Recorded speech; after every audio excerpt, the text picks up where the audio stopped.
North Korea में एक बच्चे को सबके सामने गोली मार दी जाती है सिर्फ इसलिए कि उसने टीवी पर साउथ कोरियन म्यूजिक देख लिया था। यहाँ इंटरनेट चलाना जुर्म है, मूवीज देखना जुर्म है और जींस पहनना भी जुर्म है। अगर किसी ने जरा सी भी गलती कर दी तो उसकी सजा सिर्फ उसी को नहीं मिलती बल्कि उसके माँ बाप, उसके बच्चों और कभी कभी उसकी आने वाली जनरेशन तक को भुगतनी पड़ती है। गिल्ट बाय एसोसिएशन का कानून लागू होता है नॉर्थ कोरिया में। एक गलती और उसकी सजा पूरी फैमिली को जिंदगी भर उठानी पड़ती है। और इतना होने के बावजूद भी Kim Jong Un north Korea के लोगों के लिए भगवान जैसा है। सवाल यह है कि ऐसा कैसे मुमकिन है? कैसे एक अकेला आदमी पूरे नॉर्थ कोरिया के दिमाग, सोच और जिंदगी को कंट्रोल करता है?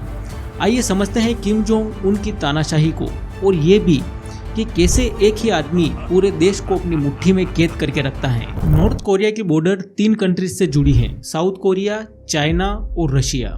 शुरू से ही जमीन पर एक डिक्टेटर फैमिली ने राज किया है। 1945 में जापान से आजाद होने के बाद किम जोंग उन के दादा किम इल सुंग ने राज किया और उसके बाद किम जोंग उन के पिता किम जोंग इल ने नॉर्थ कोरिया की पावर संभाली। फिर 2011 में किम जोंग इल की मौत के बाद नॉर्थ कोरिया की पूरी ताकत किम जोंग उन के हाथ में आ जाती है। उस वक्त उसकी उम्र महज 27 से 28 साल थी। कोई एक्सपीरियंस नहीं था और नॉर्थ कोरिया के लोगों को लगा ये ज्यादा दिन नहीं टिक पाएगा। लेकिन देखते ही देखते यही किम जोंग उन अपने दादा और पिता से भी ज्यादा पावरफुल तानाशाह बन गया। लेकिन कैसे?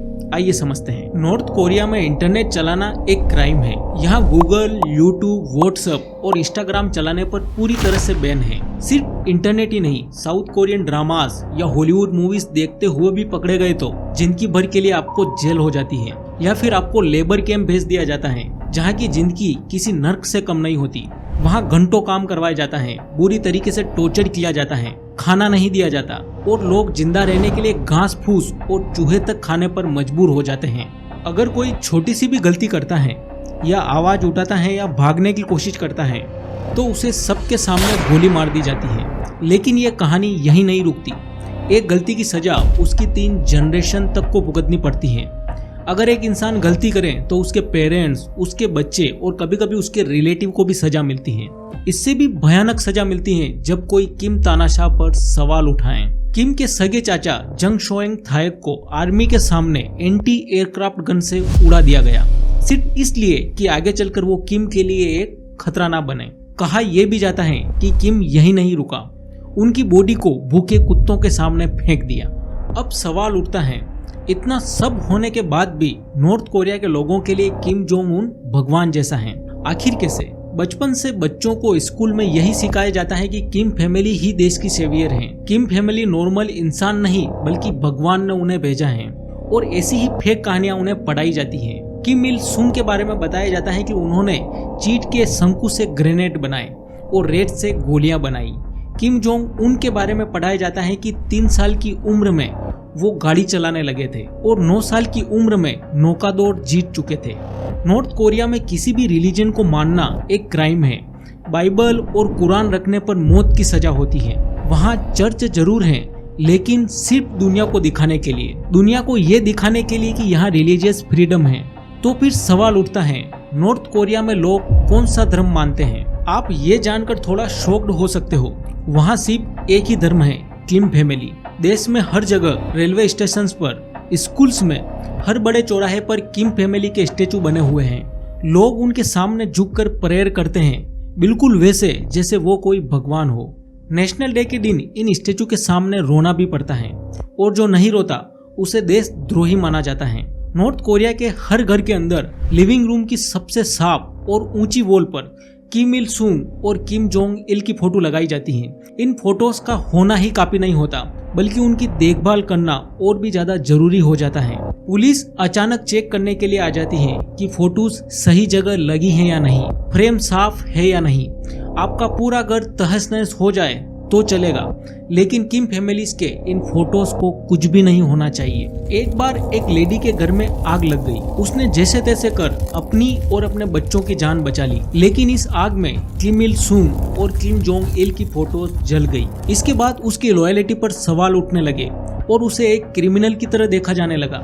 नॉर्थ कोरिया में किम प्रोपेगेंडा इस लेवल तक फैला है कि दिन भर टीवी पर सिर्फ किम फैमिली को ही दिखाया जाता है न्यूज भी उनके अराउंड ही घूमती रहती है, जैसे किम ने फैक्ट्री विजिट की, किम ने फार्मर्स को गाइड किया, किम के आने से क्रॉप अच्छी हो गई। एक ही चेहरा बार बार दिखाकर लोगों के अंदर इमोशनल अटैचमेंट और फियर क्रिएट किया जाता है, जिससे लीडर्स के खिलाफ सोचना भी एक क्राइम जैसा लगने लगता है और वो धीरे धीरे भगवान जैसा लगने लगता है।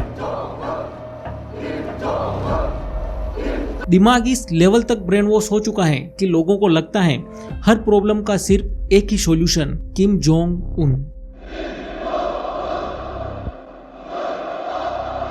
अब सवाल उठता है, क्या नॉर्थ कोरिया के सभी लोगों के दिमाग का पूरी तरह से ब्रेन वॉश हो चुका है, जो वो किम जोंग उन के प्रोपेगेंडा के पीछे की सच्चाई नहीं देख पाते? तो इसका जवाब है नहीं। जो लोग बॉर्डर के पास रहते हैं, बड़े आर्मी जनरल्स या कुछ ऐसे लोग जो किसी न किसी तरह बाहर के लोगों से कांटेक्ट में आए होते हैं, वो जानते हैं कि ये सब एक प्रोपेगेंडा है, लेकिन वो चाहकर भी कुछ नहीं कर पाते, क्योंकि बिना परमिशन देश छोड़ना लगभग सुसाइड जैसा है। देश छोड़ना तो दूर की बात, बिना परमिशन आप एक सिटी से दूसरी सिटी में नहीं जा सकते। अगर किसी ने भागने की बात सुन भी ली और रिपोर्ट कर दी तो पुलिस उठाकर ले जाती है और आपको देशद्रोही माना जाता है। इसके बावजूद भी अगर कोई जान खतरे में डालकर भागने की कोशिश करता है तो बॉर्डर पर सोल्जर्स देखते ही गोली मार देते हैं, और अगर गोली से बच भी गए तो जगह जगह लैंड माइन्स और इलेक्ट्रिक फेंसिंग होती है, जिससे बचना लगभग नामुमकिन है। और मान लो ये सब पार कर भी लिया तो ये मत सोचना कि आप बच गए, क्योंकि ज्यादातर लोग बॉर्डर क्रॉस करके चाइना भागते हैं, लेकिन चाइना उन रिफ्यूजीज को वापस नॉर्थ कोरिया के हवाले कर देता है और फिर उनकी जिंदगी पहले से भी ज्यादा बदतर हो जाती है। अब सवाल उठता है, क्या दूसरे देश भी नॉर्थ कोरिया और किम जोंग उन से डरते हैं? नॉर्थ कोरिया हमेशा से साउथ कोरिया को अपना दुश्मन मानता आया है, क्योंकि कोरियन वॉर के बाद दोनों देश टेक्निकली अभी भी वॉर स्टेट में हैं। साउथ कोरिया अमेरिका के साथ खड़ा है, इसलिए नॉर्थ कोरिया के लिए साउथ कोरिया सिर्फ पड़ोसी देश नहीं बल्कि अमेरिकन पपिट्स है। इसी वजह से नॉर्थ कोरिया आए दिन साउथ कोरिया और उसके सपोर्टर अमेरिका को खुली धमकी देता रहता है। ये धमकी असल में एक चेतावनी होती है ताकि कोई भी किम रिजिम को चैलेंज ना करे। वहीं दूसरी तरफ चाइना और रशिया के साथ नॉर्थ कोरिया बहुत केयरफुली बैलेंस बना के चलता है, क्योंकि ये दोनों देश उसके लिए लाइफ लाइन है। चाइना ट्रेड, फूड और फ्यूल देता है और रशिया डिप्लोमेटिक और मिलिट्री बैकिंग देता है। नॉर्थ कोरिया उनसे लड़ाई नहीं कर सकता, बस कभी कभी उन्हें रिमाइंड दिलाता रहता है कि अगर सपोर्ट हटा तो वो उनके लिए भी एक अनस्टेबल न्यूक्लियर प्रॉब्लम बन सकता है। हर देश अपना स्ट्रेटेजिक फायदा देखता है। अमेरिका अपनी इन्फ्लुएंस और एलाइज की सिक्योरिटी, चाइना बॉर्डर्स स्टेबिलिटी और रिफ्यूजीज क्राइसिस से बचाव, और रशिया जियोपॉलिटिकल लीवरेज। लेकिन इस पूरे पावर गेम में सबसे ज्यादा पीस रहे हैं नॉर्थ कोरिया के आम लोग, जिनके पास ना बोलने की आजादी है, ना चलने की, ना कंपेयर करने की। यहाँ न्यूक्लियर प्रोग्रामों को उनकी भूख से ऊपर रखा जाता है और झूठे प्रोपेगेंडा से उन्हें महसूस करवाया जाता है कि उनका दर्द भी एक बलिदान है। लेकिन सच ये है कि वर्ल्ड पावर चेस खेल रहे हैं, किम रीजन अपनी कुर्सी बचा रहा है और आम नॉर्थ कोरियन लोग इन सब में पीस रहे हैं। अब आखिरी सवाल ये उठता है कि आखिर कब तक नॉर्थ कोरिया के आम लोग पिसते रहेंगे और कब तक किम जोंग उन अपनी तानाशाही चला पाएगा। सच ये है कि जब तक ये तीन चीजें एक साथ चल रही हैं, लोगों का डर, एलाइट और आर्मी की लॉयलिटी और न्यूक्लियर डिटेरेंस जो बाहरी प्रोटेक्शन देता है, तब तक किम जोंग उनकी ताकत बनी रहेगी। लेकिन जिस दिन इनमें से कोई एक भी टूटा, उस दिन पूरा गेम पलट सकता है।